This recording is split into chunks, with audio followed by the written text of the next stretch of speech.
She had to speak up to his empathy so she and her job can remain safe.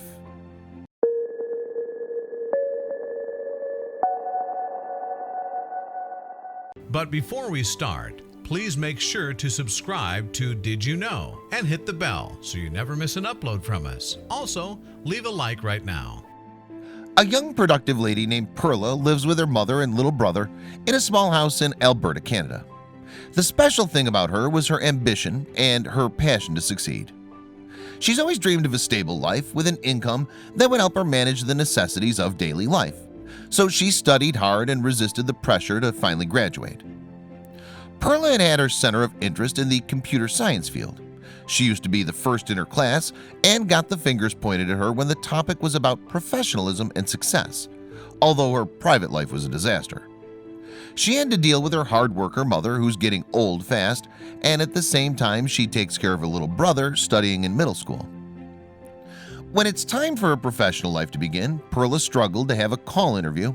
She looked and tried with nonstop until she finally had her chance as a secretary in one of the biggest companies. Perla knows very well the secret of having great opportunities is never giving up. Her manager welcomed her in her first day, and she pointed to the fact that this job is very important to her. "We'll see how important it is," he replied.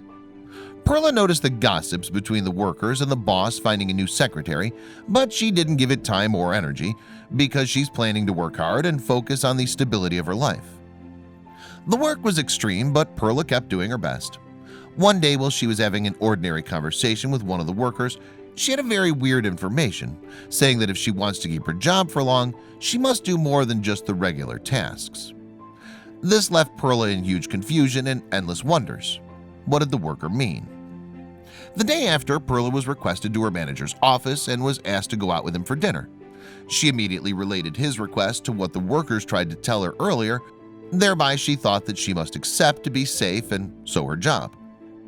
During the dinner, Perla remained calm and tried to keep it professional, even when he was over-complimenting her looks and her capacities at work.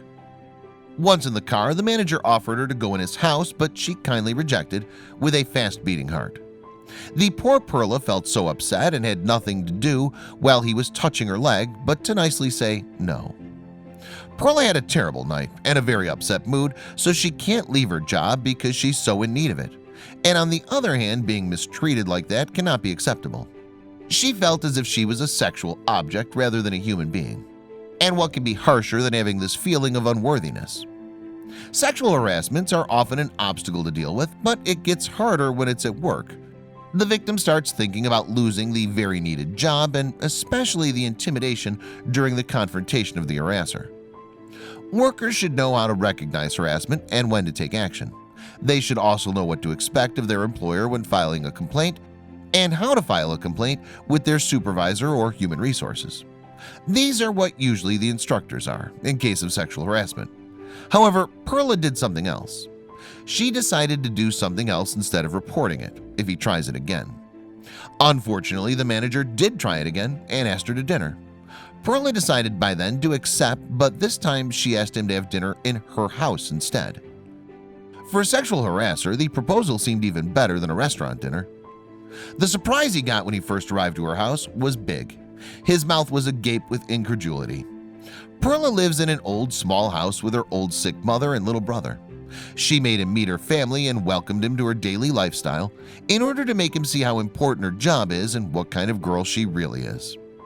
The manager took what he saw seriously, chiefly when her mother treated him very nicely. He got aware of the indignity and he apologized to Perla.